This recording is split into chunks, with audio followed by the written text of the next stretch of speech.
Hello friends, welcome to study with Kashi. तो friends, आज की इस वीडियो में हम क्लास 12 केमिस्ट्री के चैप्टर 1 से लेकर 10 तक के मोस्ट इंपॉर्टेंट क्वेश्चन को देखने वाले हैं, जो कि हमारे बोर्ड एग्जाम में बार बार रिपीट हुए हैं और इस बार भी आने के इनके पूरे चांस है। तो फ्रेंड्स, अगर आप हमारे चैनल पर नए हैं तो चैनल को जरूर सब्सक्राइब कर लेना और वीडियो को लाइक शेयर कमेंट करना मत भूलना। तो देखिए फ्रेंड्स, इसमें हमारा पहला क्वेश्चन है रासायनिक समीकरण लिखिए जबकि एल्डिहाइड को निम्नलिखित के साथ अभिकृत करते हैं। तो हमें इसमें रासायनिक समीकरण लिखनी है कि एल्डिहाइड के साथ अभिकृत करते हैं कौन कौन, टॉलन अभिकर्मक और फैलिंग अभिकर्मक। तो फ्रेंड्स, सबसे पहले तो आपको पता होना चाहिए टॉलन अभिकर्मक क्या और फैलिंग अभिकर्मक क्या है। ठीक है फ्रेंड्स, क्योंकि देखिए आपसे 1 मार्क्स के क्वेश्चन में यानी कि बहुविकल्पीय प्रश्न में और लघु उत्तर प्रश्न में पूछ लिया जाता है और बहुत बार पूछा गया है टॉलन अभिकर्मक क्या और फैलिंग अभिकर्मक क्या है। तो आपको पता होना चाहिए कि ये आखिर है क्या। अब देखिए बात करते हैं, एल्डिहाइड टॉलन अभिकर्मक के साथ ऑक्सीकृत होकर सिल्वर दर्पण यानी कि सिल्वर अपक्षेप और फैलिंग विलयन के साथ लाल भूरा क्यूप्रस ऑक्साइड यानी कि Cu2O अपक्षेप बनाते हैं। ये दोनों अभिक्रियाएं एल्डिहाइड की पहचान और उनके ऑक्सीकरण को दर्शाती हैं। तो देखिए फ्रेंड्स, क्वेश्चन में हमसे क्या बोला गया था, क्वेश्चन में बोला गया था कि रासायनिक समीकरण लिखिए जबकि एल्डिहाइड को निम्नलिखित के साथ अभिकृत करते हैं। तो देखिए हमने सबसे पहले यहाँ पर लिखा है कि एल्डिहाइड टॉलन अभिकर्मक के साथ ऑक्सीकृत होकर सिल्वर दर्पण यानी कि सिल्वर अपक्षेप और फैलिंग विलयन के साथ लाल भूरा क्यूप्रस ऑक्साइड अपक्षेप बनाते हैं। ये दोनों अभिक्रिया एल्डिहाइड की पहचान और उनके ऑक्सीकरण को दर्शाते हैं। अब देखिए हम यहाँ पर ब्लैक पेन से हेडिंग डालेंगे, लिखेंगे टॉलन अभिकर्मक के साथ अभिक्रिया। ठीक है फ्रेंड्स, तो देखिए यहाँ पर सबसे पहले हम लिखेंगे एल्डिहाइड की टॉलन अभिकर्मक के साथ अभिक्रिया। तो 2AgNH3 2 यहाँ पर positive ion plus 3OH minus. तो देखिए यहाँ पर हमारा क्या बनकर तैयार हो जाएगा, हमारा एक तो बनकर तैयार हो जाएगा कार्बोक्सिलेट आयन। क्या बनकर तैयार हो जाएगा फ्रेंड्स, एक तो हमारा बनकर तैयार हो जाएगा कार्बोक्सिलेट आयन, एक तो कार्बोक्सिलेट आयन बनकर तैयार हो जाएगा, एक हमारा बनकर तैयार हो जाएगा सिल्वर दर्पण यानी कि 2Ag। ठीक है, इसको क्या बोलते हैं, इसको हम सिल्वर दर्पण या रजत दर्पण भी बोल देते हैं। ठीक है फ्रेंड्स, तो इसको लिख देते हैं सिल्वर दर्पण। और क्या बनकर तैयार हो जाएगा, और हमारा बनकर तैयार हो जाएगा ammonia gas 4NH3 plus 2H2O। तो देखिए टॉलन अभिकर्मक के साथ अभिक्रिया करके हमें क्या प्राप्त हो रहा है, एक तो हमें कार्बोक्सिलेट आयन प्राप्त हो रहा है, एक सिल्वर दर्पण प्राप्त हो रहा है, एक अमोनिया और एक जल बनकर तैयार हो रहा है। तो देखिए फ्रेंड्स, इसको आप कुछ ऐसे भी लिख सकते हैं, एल्डिहाइड की जगह हम लिखेंगे RCHO प्लस 2AgNH3 2। तो फ्रेंड्स ये क्या है, ये है टॉलन अभिकर्मक, तो आपको ये बात ध्यान रखनी है, प्लस 3OH माइनस। अब क्या बनकर तैयार होगा, कार्बोक्सिलेट आयन यानी कि RCOO माइनस प्लस, और क्या बनकर तैयार होगा, सिल्वर दर्पण बनकर तैयार होगा, और क्या बनकर तैयार होगा फ्रेंड्स, अमोनिया गैस बनकर तैयार होगी और जल बनकर तैयार हो जाएगा। ठीक है फ्रेंड्स, तो देखिए ये हमारी रिएक्शन, और क्वेश्चन में हमसे बोला गया था कि एल्डिहाइड को निम्नलिखित के साथ अभिकृत करें। तो एल्डिहाइड निम्नलिखित के साथ अभिकृत करके क्या बनाता है, सिल्वर दर्पण बनाता है, 2Ag बनाता है यानी कि सिल्वर दर्पण, जिसको हम रजत दर्पण भी बोलते हैं। अब हम जानते हैं फैलिंग विलयन के साथ अभिक्रिया। तो फ्रेंड्स, आप चाहे तो इसका इतना स्क्रीनशॉट भी ले सकते हैं। अब चलिए आगे बढ़ते हैं। तो देखिए हम यहाँ पर ब्लैक पेन से हेडिंग डालेंगे और लिखेंगे फैलिंग विलयन के साथ अभिक्रिया। इसमें हम लिखेंगे एल्डिहाइड प्लस यहाँ पर हम लिखेंगे फैलिंग विलयन। तो फैलिंग विलयन क्या, 2Cu2 प्लस, यहाँ पर 5OH माइनस के साथ हम क्रिया करा देंगे। तो हमारा क्या बनकर तैयार हो जाएगा फ्रेंड्स, यहाँ पर हमारा बनकर तैयार हो जाएगा कार्बोक्सिलेट आयन। क्या बनकर तैयार होगा, कार्बोक्सिलेट आयन, कार्बोक्सिलेट आयन बनकर तैयार हो जाएगा। और हमारा क्या बनकर तैयार हो जाएगा, हमारे यहाँ पर लाल अपक्षेप बनकर तैयार हो जाएगा Cu2O। ये क्या है, ये है भूरे रंग का, लाल भूरे रंग का क्यूप्रस ऑक्साइड, ये हमारा अपक्षेप बनकर तैयार हो, इसको हम लिखेंगे लाल अवक्षेप। क्या है ये हमारा लाल अवक्षेप। ठीक है फ्रेंड्स, और हमारा क्या बनकर तैयार हो जाएगा, और हमारा जल बनकर तैयार हो जाएगा 3H2O। ठीक है फ्रेंड्स, तो देखिए इसको हम इस प्रकार से लिख सकते हैं, एल्डिहाइड को RCHO plus 2Cu2 plus 5OH minus, और यहाँ पर एरो हो जाएगा कार्बोक्सिलेट आयन यानी कि RCOO minus plus Cu2O plus यहाँ पर क्या है 3H2O। तो देखिए फैलिंग विलेन के साथ एल्डिहाइड क्रिया करता है तो क्या प्राप्त होता है, हमारा प्राप्त होता है लाल अवशेष, यानी कि क्यूप्रस ऑक्साइड बनकर तैयार हो जाता है। तो इन अभिक्रियाओं में एल्डिहाइड स्वयं कार्बोक्सिलिक एसिड में ऑक्सीकृत हो जाता है। ठीक है फ्रेंड्स, तो आप चाहे तो इसको लिख सकते हैं इन अभिक्रियाओं में एल्डिहाइड स्वयं कार्बोक्सिलिक एसिड में ऑक्सीकृत हो जाता है,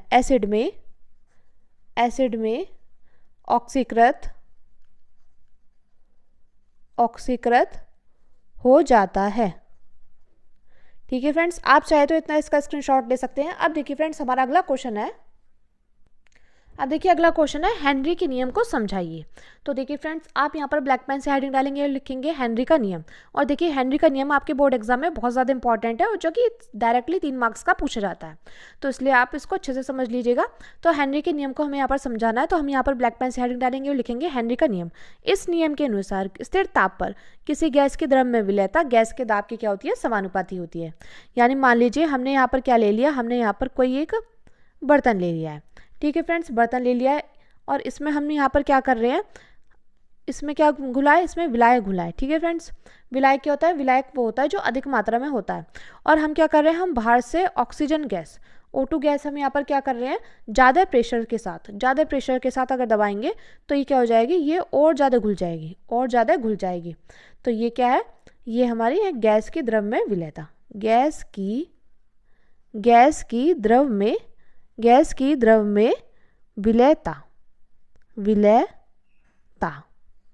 ठीक है फ्रेंड्स, तो हेनरी का नियम क्या कहता है। और फ्रेंड्स यहाँ पर क्या होता है, यहाँ पर टेम्परेचर जो होता है वो कांस्टेंट रहता है। तो इस नियम के अनुसार स्थिर ताप पर किसी गैस की द्रव में विलेयता गैस के दाब की क्या होती है, समानुपाती होती है।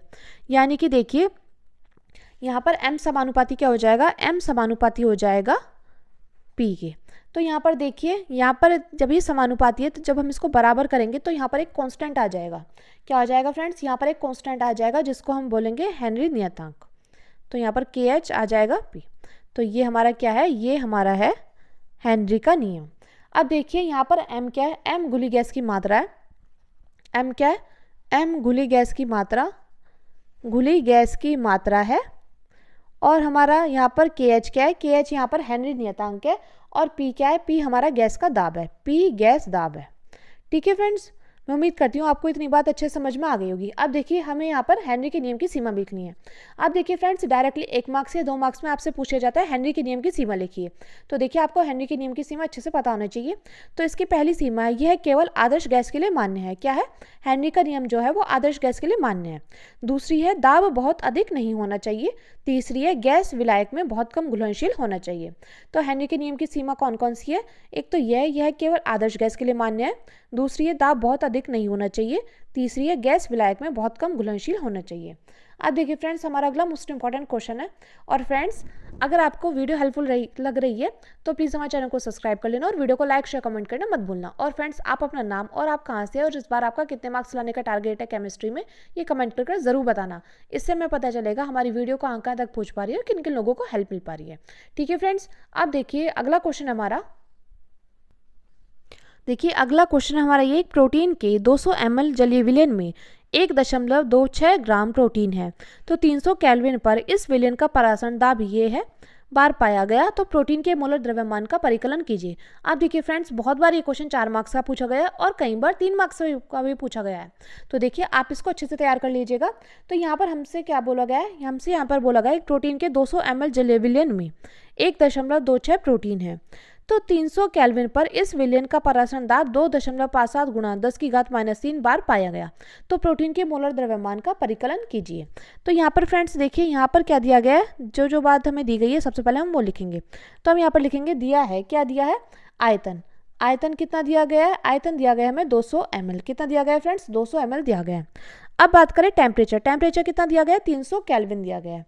टेम्परेचर यहाँ पर दिया गया है हमें 300 केल्विन।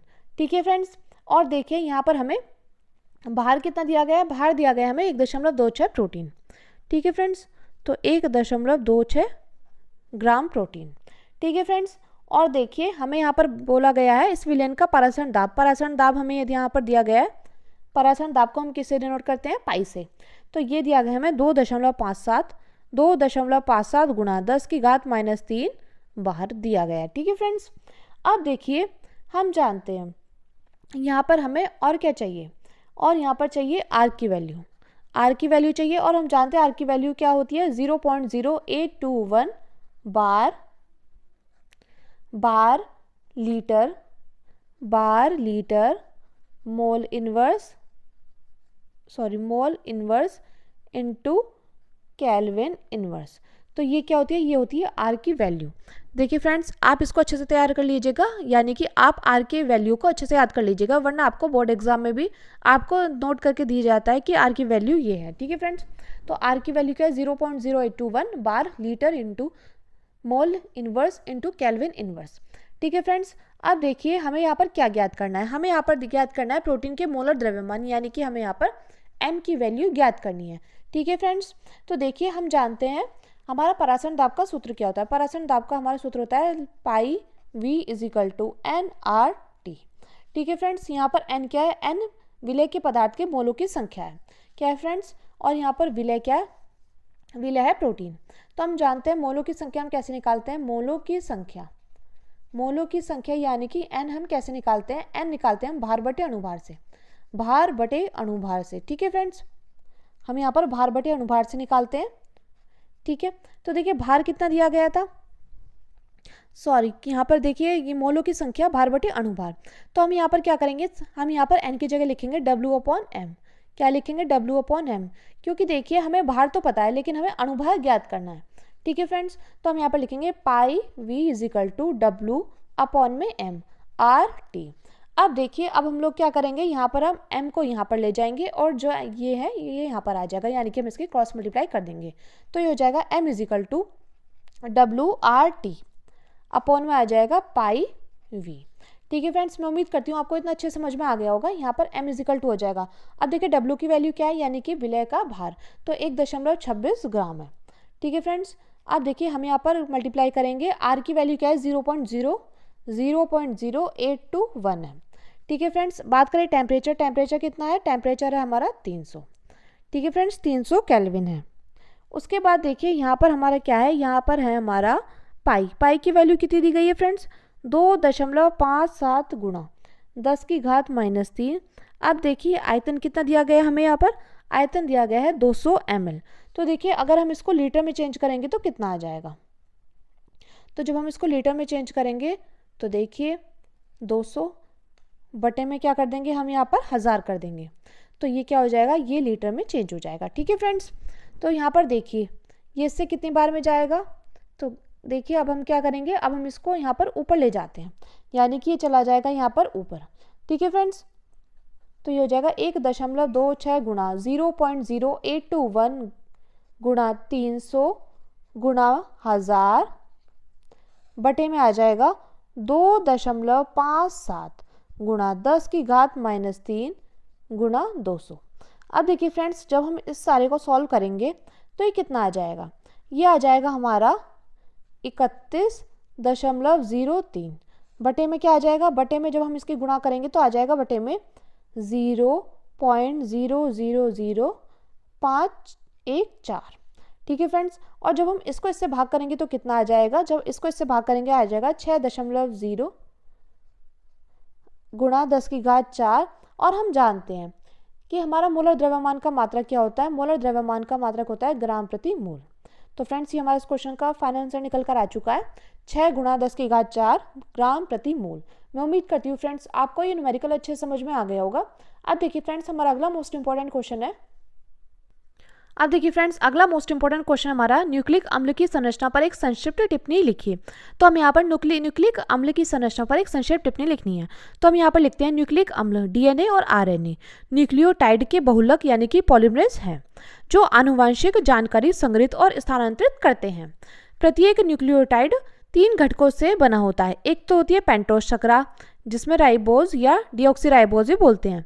एक होती है फास्फेट समूह और एक होती है एक नाइट्रोजन युक्त क्षार, जैसे AT या इसकी जगह U आ जाता है UCG। यह 5' से 3' फास्फोडिएस्टर बंध द्वारा जुड़ी एक लंबी श्रृंखला बनाते हैं। ठीक है फ्रेंड्स, आप इसका स्क्रीनशॉट लेते हुए चलिएगा, ये क्वेश्चन आपको याद ही करना होगा। तो देखिए DNA की संरचना दो विपरीत दिशा में चलने वाली कुंडलित श्रृंखलाओं से बनी होती है, जिसे द्विकुंडलित संरचना कहते हैं। इसमें नाइट्रोजन क्षार आपस में हाइड्रोजन बंध द्वारा जुड़े होते हैं, जैसे एडेनिन थाइमिन के साथ, ग्वानिन साइटोसिन के साथ। ठीक है फ्रेंड्स, इस प्रकार न्यूक्लिक अम्ल की संरचना न्यूक्लियोटाइड की लंबी श्रृंखला से बनी होती है, जो जीवों में आनुवंशिक सूचना को सुरक्षित रखने का कार्य करती है। तो फ्रेंड्स, यहाँ पर हमें बताना था कि न्यूक्लिक अम्ल की संरचना पर संक्षेप टिप्पणी लिखिए, तो हमने यहाँ पर टिप्पणी लिख दी। तो फ्रेंड्स, आप चाहे तो इसका यहाँ से स्क्रीनशॉट भी ले सकते हैं। अब देखिए फ्रेंड्स, हमारा अगला मोस्ट इंपॉर्टेंट क्वेश्चन है। और ये क्वेश्चन आपसे डायरेक्टली 4 मार्क्स और कभी कभी 5 मार्क्स में पूछा गया है, और ये हमारा एक ट्रेंडिंग क्वेश्चन है जो कि हर साल पूछा जाता है। तो क्वेश्चन में हमसे बोला गया है, प्रथम कोटि की अभिक्रिया के लिए समाकलित वेग दर का समीकरण व्युत्पन्न कीजिए। दर्शाइए कि इस अभिक्रिया के लिए अर्ध आयु काल अभिकारकों की प्रारंभिक सांद्रता पर निर्भर नहीं होता है। तो आप ब्लैक पेन से हेडिंग डालेंगे और लिखेंगे प्रथम कोटि की अभिक्रिया के लिए समाकलित वेग समीकरण। तो देखिए, प्रथम कोटि की अभिक्रिया के लिए समाकलित वेग समीकरण में हमें क्या याद रखना होता है? हमें याद रखना होता है ए एरो उत्पाद। क्या ध्यान रखना होता है फ्रेंड्स? हमें ध्यान रखना होता है ए एरो उत्पाद। यहाँ पर प्रारंभ में सांद्रण, एक होता है प्रारंभ में सांद्रण। तो प्रारंभ में सांद्रण क्या होता है? प्रारंभ में सांद्रण होता है यहाँ पर A, और उत्पाद क्या हो जाता है? 0 हो जाता है। लेकिन T समय बाद जो सांद्रण होता है, तो देखिए T समय बाद सांद्रण, T समय बाद सांद्रण हो जाता है हमारा ब्रैकेट में A माइनस एक्स, और उत्पाद क्या हो जाता है? उत्पाद हो जाता है X। ठीक है फ्रेंड्स, अब हम यहाँ पर लिखेंगे प्रथम कोटि की अभिक्रिया के अनुसार। ठीक है, यहाँ पर लिखेंगे प्रथम कोटि की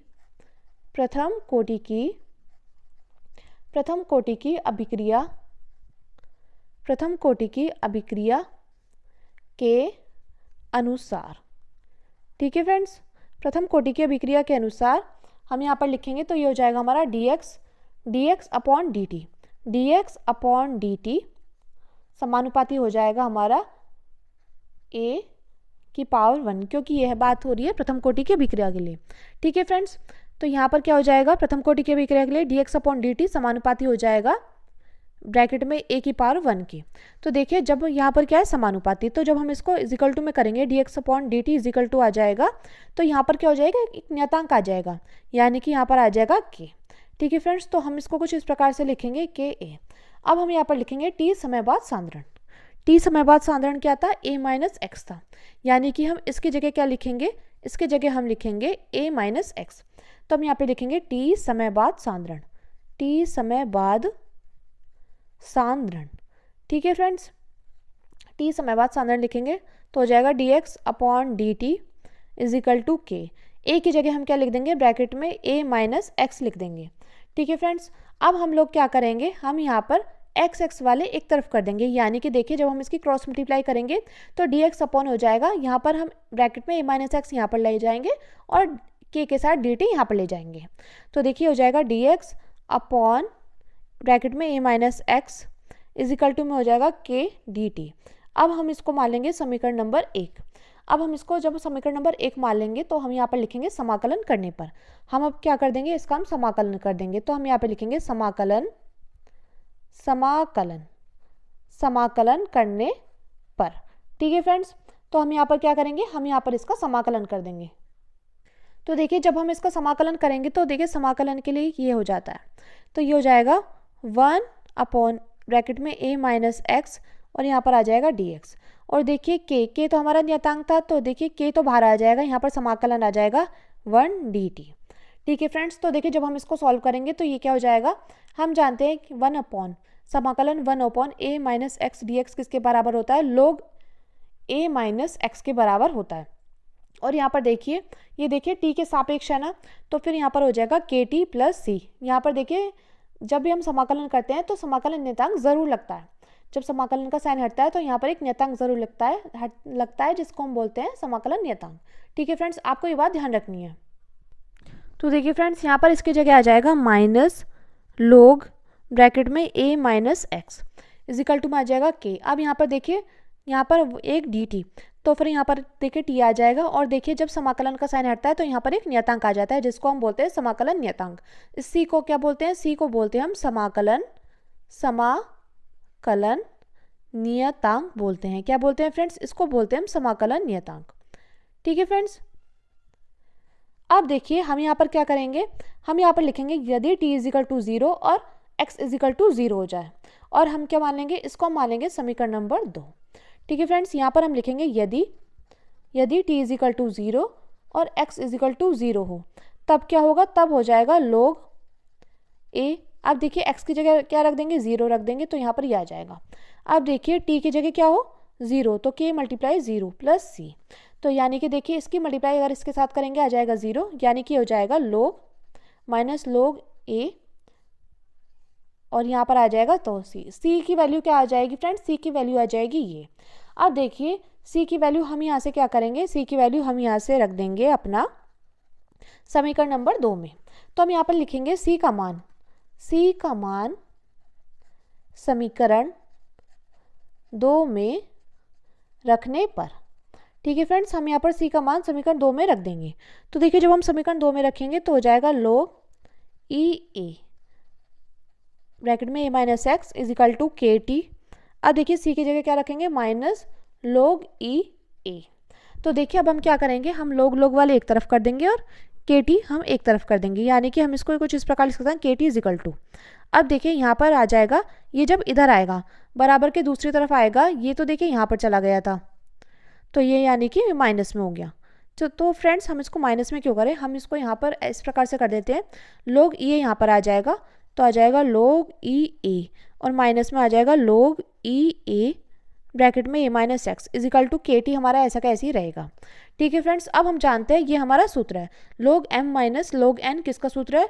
log m की पावर n का। तो देखिए हम इसको इस प्रकार लिख सकते हैं log e a upon a minus x. देखिए हम इसको इस प्रकार से भी लिख सकते हैं, ये हो जाएगी के टी। ठीक है फ्रेंड्स, ये जो भी हमने लिखा है ये हम जानते हैं, ये है हमारा सूत्र। log m अपॉन n का सूत्र है log m minus log n। ठीक है फ्रेंड्स, यहाँ पर हम लिख देते हैं log m upon n equal to होता है log m minus log n के बराबर। ठीक है फ्रेंड्स, तो देखिए हम यहाँ पर क्या करेंगे? हम यहाँ पर रख देंगे के टी इजिकल टू हो जाएगा log e a अपॉन में ब्रैकेट में a माइनस एक्स। ठीक है फ्रेंड्स, अब देखिए k के साथ t क्या है? गुणे में, तो बराबर के दूसरी तरफ जाएगा, ये चला जाएगा भाग में, यानी कि यहाँ पर हो जाएगा k equal to 1 upon t log e a upon में आ जाएगा ब्रैकेट में a माइनस एक्स। ठीक है फ्रेंड्स, अब देखिए log e को हम क्या करेंगे? log बेस 10 में चेंज करेंगे, तो यहाँ पर क्या हो जाएगा? यहाँ पर आ जाएगा, तो यहाँ पर आ जाएगा k इजिकल टू 2.303 अपॉन में आ जाएगा t, यहाँ पर आ जाएगा log बेस 10, और यहाँ पर आ जाएगा a upon a minus x. ठीक है फ्रेंड्स, तो ये हमारा प्रथम कोटि की अभिक्रिया के लिए व्यंजक बनकर तैयार हो गया है। ठीक है फ्रेंड्स, तो देखिए मोस्ट इंपॉर्टेंट क्वेश्चन है जो कि हर साल पूछे जाता है। अब देखिए इसमें हमसे अर्धायु काल से रिलेटेड क्वेश्चन पूछा गया था, तो अब आगे हम वो सॉल्व करते हैं।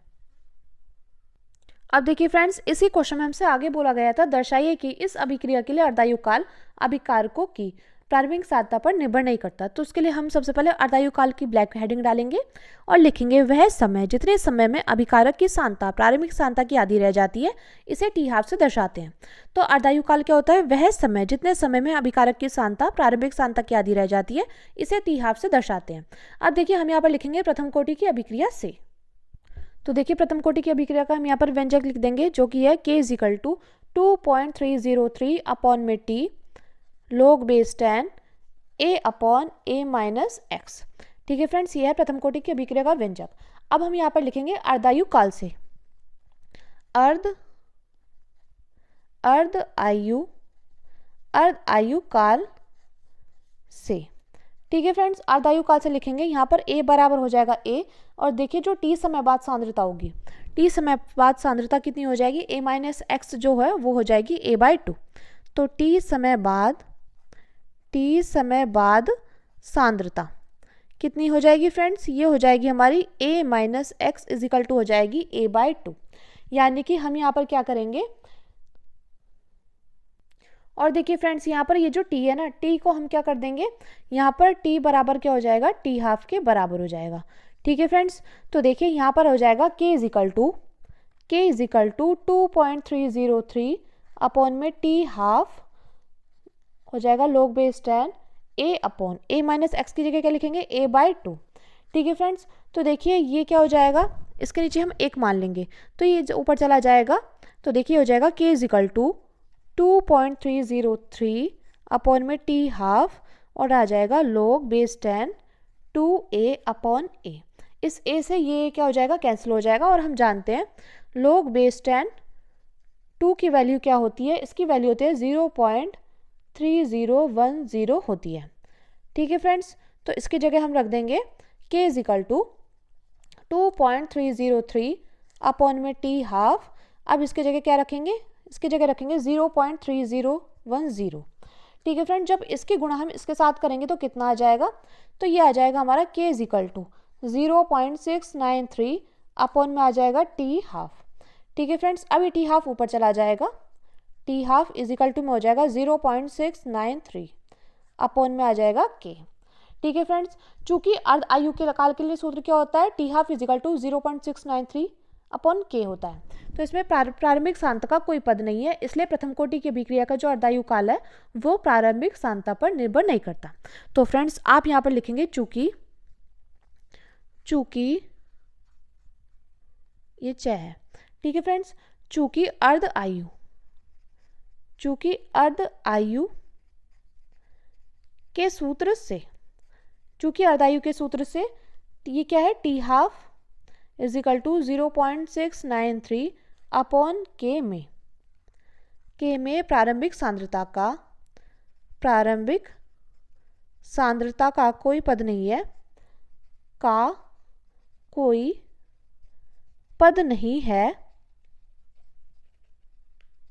प्रारंभिक सांद्रता का कोई पद नहीं है, इसलिए प्रथम कोटि की अभिक्रिया का अर्धायु काल प्रारंभिक सांद्रता पर निर्भर नहीं करता। इसके आगे आप खुद लिख लीजिएगा कि इसलिए प्रथम कोटि की अभिक्रिया का अर्धायु काल प्रारंभिक सांद्रता पर निर्भर नहीं करता। तो फ्रेंड्स आज की वीडियो में बस इतना ही, मिलते हैं नेक्स्ट वीडियो में। Thank you, thanks for watching. और फ्रेंड्स अगर आपके लिए वीडियो हेल्पफुल रही है तो प्लीज हमारे चैनल को सब्सक्राइब कर लेना और वीडियो को लाइक शेयर कमेंट करना मत भूलना। तो चलिए फ्रेंड्स मिलते हैं नेक्स्ट वीडियो में। Thank you, thanks for watching.